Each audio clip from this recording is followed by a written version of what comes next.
ઉત્તરાયણના પર્વને હવે ગણતરીના દિવસો બાકી છે, ત્યારે પતંગના દોરાથી દ્વિચક્રી વાહન ચાલકોની સુરક્ષા માટે વડોદરા પોલીસ વિભાગ આગળ આવીને દ્વિચક્રી વાહનોને નિઃશુલ્ક સેફટી ગાર્ડ લગાવી આપવામાં આવ્યા છે।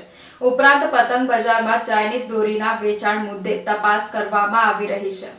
ઉત્તરાયણના પર્વને હવે માત્ર ગણતરીના દિવસો બાકી છે, ત્યારે ઉત્તરાયણ પર્વની ઉજવણી જીવલેણ ન બને તેની તકેદારી રાખતા વડોદરા પોલીસ ઘણા દિવસથી પતંગ બજારમાં જીવલેણ ચાઇનીઝ દોરી અને ચાઇનીઝ તુક્કલ માટે ઘનિષ્ઠ તપાસ કરી રહી છે। ડીસીપી પન્ના મોમાયાની અધ્યક્ષતામાં દ્વિચક્રી વાહનને નિઃશુલ્ક સેફટી ગાર્ડ લગાવી આપવામાં આવ્યા છે। બીજી તરફ શહેરમાં પતંગની દોરીથી લોકોના ગળા કપાવવાના 7 જેટલા બનાવ બન્યા છે, ત્યારે શહેરમાં આ પ્રકારના બનાવો અને રોડ પર અકસ્માતોના બનાવ ન બને તે માટે વડોદરા શહેર પોલીસ વિવિધ સ્થળોએ દ્વિચક્રી વાહનોને નિઃશુલ્ક સેફટી ગાર્ડ લગાવી આપે છે। ડીસીપી પન્ના મોમાયા નવા બજાર વિસ્તારમાં આવેલ દોરી રંગે આપતા વેપારીઓને તેમજ દોરીનું વેચાણ કરતા વેપારીઓને ત્યાં તપાસમાં જોડાયા હતા, તેમજ ચાઇનીઝ દોરી અને તુક્કલનું વેચાણ ન કરવાની હિદાયત આપી હતી।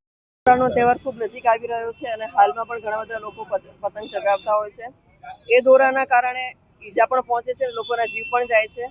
ચાઇનીઝ દોરીના કારણે તો ગંભીર ઈજાઓ પણ થઈ શકે છે અને મૃત્યુ પણ થયેલા છે, જે દોરી પર પ્રતિબંધ મૂકવામાં આવેલો છે અને હાલમાં પણ અમે લોકો દોરીના કેસો કરવા માટે અને ચેકિંગ માટે જઈ રહ્યા છીએ। મારી ટીમ એ અગાઉ અમે લોકો આજે ટ્રાફિક સપ્તાહ અંતર્ગત અને લોકોની સુરક્ષા માટે થઈ અને જે લોકોએ 2 વ્હીકલ પર સેફગાર્ડ નથી લગાડ્યો એ લોકોને પોલીસ તરફથી અમે લોકો સેફગાર્ડ લગાડી રહ્યા છીએ, જેના કારણે એ લોકો સુરક્ષિત રીતે વાહન ડ્રાઈવ કરી શકે અને કોઈ દુર્ઘટના ન બને।